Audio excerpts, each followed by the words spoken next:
మీ ఎలాంటి వ్యాపార ప్రకటనలకైనా వెంటనే మా ఛానల్ సంప్రదించండి. నమస్తే. ఈరోజు మన స్టూడియోలో ప్రముఖ ఆధ్యాత్మికవేత్త వేదిక్ ఆస్ట్రాలజర్ గోనుగంట్ల సురేష్ బాబు గారు ఉన్నారు. సో సెప్టెంబర్ మాసంలో తులారాశి వారి పరిస్థితి ఏ విధంగా ఉండబోతుందో గురుగారు మాటలోనే అడిగి తెలుసుకుందాం. నమస్కారం గురుగారు. మణికంఠ గారు నమస్కారం అండి. గురుగారు, సెప్టెంబర్ మాసంలో తులారాశి వారి పరిస్థితి ఏ విధంగా ఉండబోతుంది? విశేషంగా మనకి చంద్రగ్రహణం ఉంది, మహాలయ పక్షాలు ఉన్నాయి, దేవీ నవరాత్రులు ఉన్నాయి. సో మరి వీళ్ళ టైం ఎలా నడుస్తుంది? ఇవన్నీ కూడా వీళ్ళకి కలిసి వస్తాయా? ఓవరాల్గా ఎలాంటి పరిహారాలు జాగ్రత్తలు తీసుకోవాలి? సో తులారాశి కనుక మనం చూసుకుంటే ఒక ముక్కలో చెప్పాలంటే పెద్దగా ఇబ్బందులు పడే గ్రహాలు, ఇబ్బంది పెట్టే గ్రహాలు అయితే ఏమీ లేవండి. కుజుడు మాత్రం కొంచెం వీళ్ళకి ఇబ్బంది పెట్టే పరిస్థితిలో ఉన్నారు. ఇది ఒక్కడ తప్పిస్తే మిగతా గ్రహాలంతా ఒక నార్మల్గా సాధారణంగా ఉందని మనం చెప్పుకోవచ్చు. ఒక రకంగా అంత ముందుతో పోలిస్తే కొంచెం బెటర్గానే ఉండే పరిస్థితి అయితే వీళ్ళకి ఎక్కువగా ఉంది.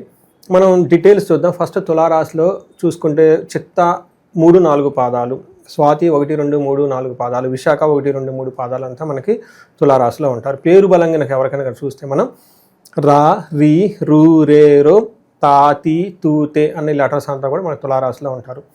మనం గ్రహ సంచారం కనుక చూసుకుంటే సూర్యుడు కన్యరాశిలోకి వెళ్తున్నారండి. సూర్యుడితో పాటు బుధుడు కూడా కన్యరాశిలోకి వెళ్తున్నారు. శుక్రుడు వచ్చేటప్పటికి సింహరాశిలోకి 15వ తారీఖు వస్తున్నారు. సేమ్ 13వ తారీఖు కుజుడు వచ్చేటప్పుడు తులారాశిలో వెళ్తూ ఉన్నారనమాట. ఈ యొక్క గ్రహాల సంచారం మనం కనుక చూసుకుంటే వీళ్ళకి ఎలా ఉంది చూస్తే ఫస్ట్ 15 డేస్ అంటే ఎక్కువ గ్రహాలు మనకి 15వ తారీఖు, 17, 13 ఈ టైంలోనే మారుతున్నారు. కాబట్టి మిడ్ ఆఫ్ మంత్లో మారుతూ ఉన్నాయి. వీటిలో ఫస్ట్ గ్రహాలు మారక ముందు కనుక చూసుకుంటే ఏ గ్రహం వీళ్ళకి బాగా సపోర్ట్ ఇవ్వాలో ఆ గ్రహం వీళ్ళకి అంతగా సపోర్ట్ ఇవ్వటం లేదు, అలానే ఇబ్బంది కూడా పెట్టడం లేదనమాట. అదే ఏ గ్రహం వీళ్ళకి ఇబ్బంది పెట్టాలో అది కూడా ఇబ్బంది పెట్టే పరిస్థితులు అయితే ఏమీ లేవు. ఒక్కొక్క మానసిక ఆందోళన లేదంటే ఇంకా ఎవరైనా కనుక గొడవలు అయ్యే అవకాశం ఉంటే అనవసరంగా వీళ్ళతో ఏమంటారంటే డిసీజ్ కానీ ఎవరైనా ఇబ్బందులు పడుతూ ఉంటాయి. లాస్ట్ 15 డేస్లో ఈ సెప్టెంబర్ 15 తర్వాత అవన్నీ పోయేసి నార్మల్ అయ్యే అవకాశం చాలా ఎక్కువగా ఉంది. ఇందులో 11వ తారీఖు అంటే ఎప్పుడైతే మన గ్రహాలు మారుతూ ఉంటాయో వీళ్ళకి సూర్యుడు 12వ ఇంట్లో ఉండి విపరీతంగా ధనం ఖర్చు అయ్యే అవకాశం ఎక్కువగా ఉంటుంది. కానీ విపరీత వేద ఉండడంతో ఆ ధనం అంత ఎక్కువగా ఖర్చు కూడా కాకపోవచ్చు. తర్వాత శత్రుపీడ ఎక్కువగా ఉంటుంది, పరాభవము, అవమానం జరిగే అవకాశం ఎక్కువగా ఉంటుంది. బట్ ఓవరాల్గా అభయప్రదం. ఈ మంత్ అంతా ఏది చూసుకున్నా కానీ సేఫ్ అండ్ సెక్యూర్గా ఉంటారు. 2 చోట్ల వాళ్ళు ప్రాబ్లమ్స్ ఫేస్ చేయాలంటే ఒకటి శత్రువులు ఎక్కువ ఉండే అవకాశం ఎక్కువగా ఉంటుంది. తర్వాత ధనం విపరీతంగా లాస్ అయ్యే అవకాశం ఎక్కువగా ఉంటుంది. ఈ 2 విషయాల్లో జాగ్రత్తగా ఉంటాయి. మిగతా అంతా ఇలా చాలా బాగుందని మనం చెప్పుకోవాలి. ఇందులో 12వ ఇంట్లో సూర్యుడు ఉండటం వల్ల ఇదేమవుతుందంటే మిక్స్డ్ రిజల్ట్ అని చెప్పాలి. ఒకటి వీళ్ళకి అప్పటిదాకా హెల్త్ కాంప్లికేషన్స్ ఉంటే నార్మల్ అయిపోతుంది. ఇబ్బంది పెట్టే శత్రువులు ఉన్నా కానీ వాళ్ళ నుంచి ఉపశమనం వస్తుంది. ఇది పర్టికులర్గా సెప్టెంబర్ 15 తర్వాత మనం చెప్పుకోవాలి. అయితే 12వ ఇంట్లో సూర్యుడు ఉండటం వల్ల ఒక ప్రాబ్లం వీళ్ళు ఫేస్ చేస్తూ ఉంటారు. అయితే వీళ్ళకి చాలా లక్కీ ఆ ప్రాబ్లమ్స్ ఎక్కువగా వీళ్ళకి సఫర్ అవ్వకపోవచ్చు, కానీ కొంతమంది బాధపడే అవకాశం ఎక్కువగా ఉంది వాళ్ళ ఇండివిజువల్ జాతకాన్ని బట్టి. మనకేం చెప్తారంటే స్వస్థైన నాశనం చైవ బంధుమిత్ర రోగ ధనవ్యయ ప్రాణ పర్యంతమాపత్తి అవమానం వ్యయేరవో అని చెప్తారు. అంటే జనరల్గా నార్మల్ వాళ్ళకి ఏం చెప్తారంటే ఈ టైంలో జాబులు పోయే అవకాశం ఎక్కువగా ఉంటుంది. చాలా చాలా కేర్ఫుల్గా ఉండాలి. బంధు రోగ ధనవ్యయం, బంధువులకి రోగాలు రావటం, ధనం వ్యయం అవటం అవుతుంటుంది. అంతేకాకుండా ప్రాణ పర్యంతమాపత్తి అవమానం అంటే జాబ్ ఎప్పుడైతే పోతుందో అవమానం కదండి, ఇన్సల్ట్, ప్రాణం పోయినంత ఫీల్ అవుతుంది. పర్టికులర్గా కొంతమంది ఇప్పుడు ఫారిన్లో ఉంటారండి, వాళ్ళకి ప్రాణమే జాబ్, ఆ జాబ్ గురించే కదా వెళ్ళింది ఫారిన్. లేకుంటే ఎంతమందిని వదులుకొని ఎందుకు పోతారు? అంతెందుకు అంటే హైదరాబాదు, బెంగళూరు, ఢిల్లీ అక్కడికి వెళ్తారు, ఎందుకంటే జాబ్ నిమిత్తం వెళ్తారు. సపోజ్ ఆ జాబ్ పోతే ఇలాంటి అవకాశం ఎక్కువగా ఉంటుంది. అయితే విపరీత ఏదో ఉండటంతో చాలామంది ఒక 80% ఈ ప్రాబ్లమ్స్ బయటపడిపోతారు. కానీ ఒక 20% సఫర్ అయ్యే అవకాశం ఎక్కువగా ఉంది. కొంచెం జాగ్రత్తగా ఉండాలి. ఆదిత్య హృదయ స్తోత్రం చదువుకోవడం చాలా చాలా ముఖ్యం. వీళ్ళు మన్యు పాశుపత అభిషేకం చదువుకోవటం ఇంకా చాలా ముఖ్యం. తర్వాత సుందరాకాండ చదువుకోవడం చాలా చాలా ముఖ్యం. ఎందుకంటే రెమెడీ కూడా ఇప్పుడే ఇచ్చేస్తున్నాం కాబట్టి. గురుగారు, ఈ రాశిలో విశేషంగా ఏ నక్షత్రాలు ఉంటాయి, వాళ్ళకి ఎలా ఉండబోతుంది గురు? ఇందులో మనకి 3 చిత్తా, స్వాతి, విశాఖ నక్షత్రాలు ఉంటాయండి. చిత్తా నక్షత్రం వాళ్ళకి ఫస్ట్ క్షేమంగా ఉంటారు, సౌఖ్యంగా ఉంటారండి. అయితే మిగతా విషయాలు కొంచెం జాగ్రత్తగా ఉంటారు, లాభప్రదం కూడా ఉంటారు. అంటే మిగతా 3 నెగిటివ్ ఏంటంటే మృత్యు భయము, మరణము, నాశనము చూపిస్తుంది. ఇక్కడ నాశనము అని వాడామంటే ఏదన్నా పని కనుక చేస్తూ ఉంటాం దాని తర్వాత ఆగిపోయే అవకాశం ఎక్కువగా ఉంటుంది. పని లేదు కాబట్టి అసలు ఉంటామా లేదా, ఫ్యూచర్ ఉంటుందా అనేది మనకి మరణము అంటారు. అంటే ఇంకొక పని కూడా ఆ టైంలో ముందుకు పోవాల్సింది ఒక పని ఖచ్చితంగా ఆగిపోయి అంతటితో క్లోజ్ అయిపోతుంది, ఫుల్ స్టాప్ అయిపోతుంది. ఆ వర్క్ కానీ ఆ పని కానీ వాళ్ళకున్న ఒక ఆలోచన కానీ. నెక్స్ట్ మృత్యు భయం, అసలు ఫ్యూచర్ ఉంటుందా లేదన్న బాధపడే అవకాశం ఎక్కువగా ఉంటుంది. కొంచెం జాగ్రత్తగా ఉండాలి చిత్తా నక్షత్రం వల్ల. స్వాతి నక్షత్రం వల్ల కానీ వీళ్ళకి లాభప్రదంగా ఉంటుంది. ఫారిన్ రిలేటెడ్ మ్యాటర్స్ అన్నీ బాగుంటాయి. సౌఖ్యంగా ఉంటారు, వస్త్రలాభం ఉంటారు, క్షేమంగా ఉంటారు. అన్ని విషయాలు బాగున్నాయి.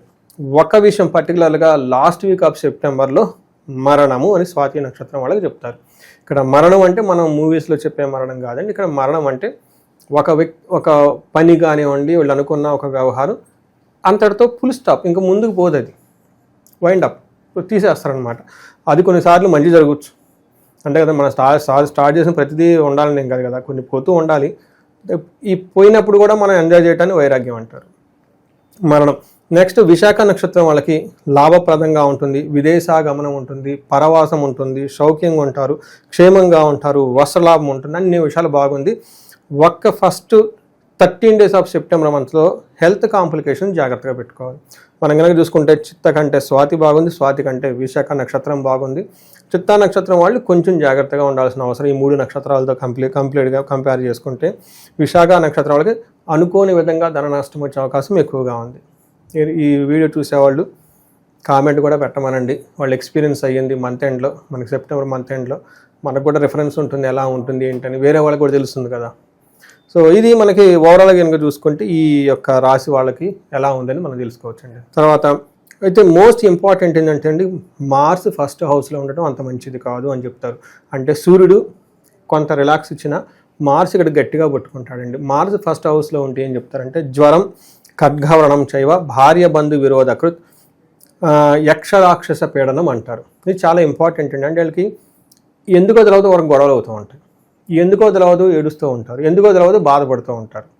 ఇలాంటి సంఘటన యక్షరాక్షస పీడనం అంటారు. జ్వరం వస్తుంది, తర్వాత ఆ జ్వరం ఎందుకు వస్తుందో ఐడియా లేదు, తర్వాత శరీరానికి గాయాలు, ఒక షార్ప్ అయిన ఐటమ్స్ వీళ్ళకి గుచ్చుకొని బ్లడ్ వచ్చే అవకాశం ఎక్కువగా ఉంటుంది, జాగ్రత్తగా ఉండాలి. భార్యతోటి బంధువులతోటి గొడవలే అవకాశం కూడా ఉంటుంది. దాంతోపాటు విపరీతమైన శత్రువుల యొక్క భయం ఉంటుంది, గాయాలయ్యి దెబ్బలు జరిగే అవకాశం ఎక్కువగా ఉంటుంది. మనం కనుక చూసుకుంటే సూర్యుడు 12th హౌస్లో ఉండటం వల్ల మిక్స్డ్ రిజల్ట్ ఇస్తున్నారు. కానీ ఫస్ట్ హౌస్లో మార్స్ ఉన్నారు, 12వ ఇంట్లో సూర్యుడు, 1వ ఇంట్లో మార్స్ ఉండటం వల్ల ఇది ఓవరాల్ కాంబినేషన్ మంచిది కాదు అని మనం చెప్పుకోవాలి. అయితే again subject to the individual హారోస్కోప్ని బట్టి ఉంటుందని నేను చెప్తూ ఉన్నాను. ఎందుకైనా మంచిది ముందుగానే ఒక హారోస్కోప్ని చెక్ చేయించుకోండి, అనాలిసిస్ చేయించుకోండి. దశాభుక్తి బాగుందనుకోండి, అంత పెద్ద బాధపడిన అవసరం లేదు. ఇన్ కేసు దశాభుక్తి బాగలేదనుకోండి, ప్రాబ్లమ్స్ చాలా సీరియస్గా ఉంటుంది, కాబట్టి ముందుగా ప్రికాషన్స్ తీసుకోవచ్చు. అయితే 11th హౌస్లో శుక్రుడు రావడంతో గేమ్ చేంజ్ అవుతుంది. ఇప్పుడు దాకా కొన్ని నెగిటివ్ వైబ్స్ కాస్త పాజిటివ్ వైబ్స్గా తిరిగే అవకాశం ఎక్కువగా ఉంటుంది. వీళ్ళకి పుష్టిగా ఉంటారు, కాంతివంతంగా ఉంటారు, ఇష్టసిద్ధి కార్యసాధకం, క్షీరాన్న భోజనం కుర్యాచ్, ఏకాదశ శుక్రఫలం అంటారు. ఏకాదశిలో కనుక శుక్రుడు ఉంటే ఏమవుతుంది, కాంతివంతంగా ఉంటారు, పుష్టిగా ఉంటారు, ఇష్టసిద్ధి కార్యసాధకం, అనుకున్న పని ఏదో ఒక విధంగా సాధించుకునే కెపాసిటీ కూడా వీళ్ళకి ఉంటుంది. క్షీరాన్న భోజనం, చక్కగా ఫుడ్ అంతా ఎంజాయ్ చేస్తూ ఉంటారు, అన్ని పనుల్లో జయం కలిగే అవకాశం ఎక్కువగా ఉంటుంది. పిల్లలకు విషయంలో మాత్రం కొంచెం జాగ్రత్తగా ఉండాలి. సో ఓవరాల్గా మనం కనుక చూసుకుంటే జాబ్ విషయంలో జాగ్రత్తగా ఉండండి, ఒక్క మెట్ తగ్గి సరెండర్ అయ్యే అవకాశం, బాస్తో ఎగనెస్ట్గా మాట్లాడటం, కోపంగా మాట్లాడటం ఈ టైంలో మంచిది కాదని చెప్పుకోవాలి. తర్వాత పిల్లల విషయం కొంచెం జాగ్రత్తగా ఉండటం ఎంతైనా అవసరం. ఇంకా విశేషంగా వీళ్ళకి కలిసి రావాలంటే ఎలాంటి పరిహారాలు బాగా అవసరం అంటారు వీళ్ళకి? ఫస్ట్ వీళ్ళకి జాబు ప్లస్ కుజుడు అనుకూలంగా లేరు కాబట్టి అండి, కుజుడికి సంబంధించి గాయత్రి మంత్రం, గాయత్రి హోమం చేసుకోవటం చాలా మంచిది. సుబ్రహ్మణ్యేశ్వర స్వామి భుజంగ స్తోత్రం అని ఉంటుంది, దాన్ని చదువుకోవటం, కందులు 1 kg దానం ఇవ్వటం, ఇవన్నీ మనకి ఒక ఇండివిజువల్కి వాళ్ళు చేసుకోవచ్చు. వీలైతే జాబ్లో ప్రాబ్లం రాకుండా ఉండడానికి ఆదిత్య హృదయ స్తోత్రం ముందుగా చదువుకుంటే చాలా చాలా మంచిది. వీటితో పాటు ఇంకొంచెం మనకి సమస్య తీవ్రత ఎక్కువగా ఉంటే మన్యు పాశుపత అభిషేకం చేసుకోవటం, లేదంటే మహాలక్ష్మి విశేష హోమం, ఎవరైనా బిజినెస్ పీపుల్ కానీ లేదంటే వాళ్ళకి ఎక్కువగా కలిసి రావట్లేదు, ఇబ్బంది పడిపోతున్నాం అనుకున్న వాళ్ళకి మనకి మృత్యుంజయ పాశుపత అభిషేకం కానీ విశేష పూజ ఉంటుంది మహాలక్ష్మి అమ్మవారిది, ఈ 2 చేసుకున్న చాలా బాగా కలిసి వస్తుంది. వీటితో పాటు వాళ్ళు ఇండివిజువల్గా హారోస్కోప్ కనుక చూసుకుంటే భార్యాభర్తల విషయం కానివ్వండి, ఈ టైంలో వీళ్ళకి ఫారిన్ రిలేటెడ్ లేదంటే ఏదైనా పని కానీ బిజినెస్ కానీ చేస్తూ మధ్యలో ఆగిపోయి బ్రేకులు వస్తున్నా అవన్నీ ఇంకా ముందుకు పోవడానికి వాళ్ళకి ఇండివిజువల్ జాతకం చూపించుకొని ఆ పర్టికులర్ దశాభుక్తికి సంబంధించిన గ్రహానికి వీళ్ళు శాంతులు చేయించుకున్నా లేదంటే అభిషేకాలు చేసుకున్నా తర్వాత ఏమంటారు పరిహారాలు చేయించుకుంటే చాలా చక్కగా ఉంటుంది. ఓవరాల్గా క్షేమప్రదంగా ఉంది. ఈ రాశి వాళ్ళకి ఇంకా బాగుండాలని చెప్పేసి మనం కోరుకుందామండి. ఓవరాల్గా తులారాశి వాళ్ళ పరిస్థితి సెప్టెంబర్ మాసంలో ఏ విధంగా ఉండబోతుందో చాలా బాగా వివరించారు. ధన్యవాదాలు. ధన్యవాదాలండి.